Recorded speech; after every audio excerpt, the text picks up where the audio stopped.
me ouvido falar algumas vezes sobre a minha dúvida, a minha inquietação sobre essa cultura de treinamentos do Santos. Entender, e eu não estou falando de agora, tá? Isso era tema aqui em 23, foi quando eu comecei a falar muito sobre isso, em 24 também. O Santos, nesses últimos anos, ele passava, e é sensação, tá? É percepção, não tem nada científico, não tem nada nem informativo aqui, porque a gente não tem acesso aos treinos, a gente não tem acesso a dados, né? Mas a gente observa o que o campo mostra. E a sensação que o Santos nos passava, ultimamente, era de um time pouco intenso. E aí a associação que a gente fazia imediatamente era de uma carga baixa de treinamentos. Então você pensa o seguinte, pô, o time treina pouco. Como é que é essa intensidade do treino? A gente não sabe, mas o time treina um períodozinho, né, no dia, treina de manhã, tem um intervalo de 10 dias, na Série B aconteceu muito isso, intervalo de 10 dias entre um jogo e outro, aí tinha lá 2 dias de folga, aí você falava, caramba, aí o time voltava numa lentidão, não conseguia pressionar o adversário, tomava gol de contra-ataque com o zagueiro com a língua de fora no primeiro tempo ainda, você falava, estranho, né?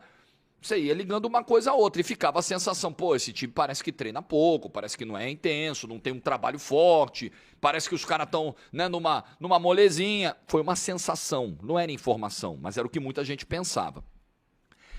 E aí, quando o Santos, vou juntar dois elementos aqui, vê se faz sentido para você. Primeiro, o Santos entra, faz o jogo que faz, com a postura agressiva, com a marcação alta, com a pressão, que tem sido uma tônica do trabalho do Vojvoda. Quem tem observado os jogos do Santos tem notado essa mudança de atitude, certo? Segundo elemento, no pós-jogo, na GETV, veio conversar com a gente o Luan Pérez. Bateu um papo lá com o André Balada, com o Fred e com o Formiga. E o Luan destacou os treinos do Vojvoda. Olha, são treinos intensos, o Vojvoda pega pra caramba, o treino a gente sai cansado, a gente sai...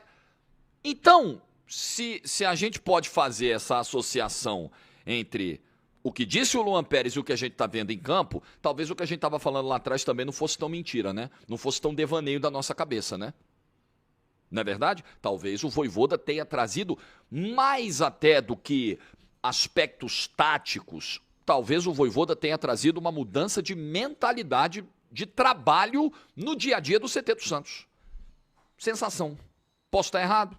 Posso estar errado. Não vejo treino? Não vejo treino. Estou cravando? Não, não estou cravando. Não seria irresponsável.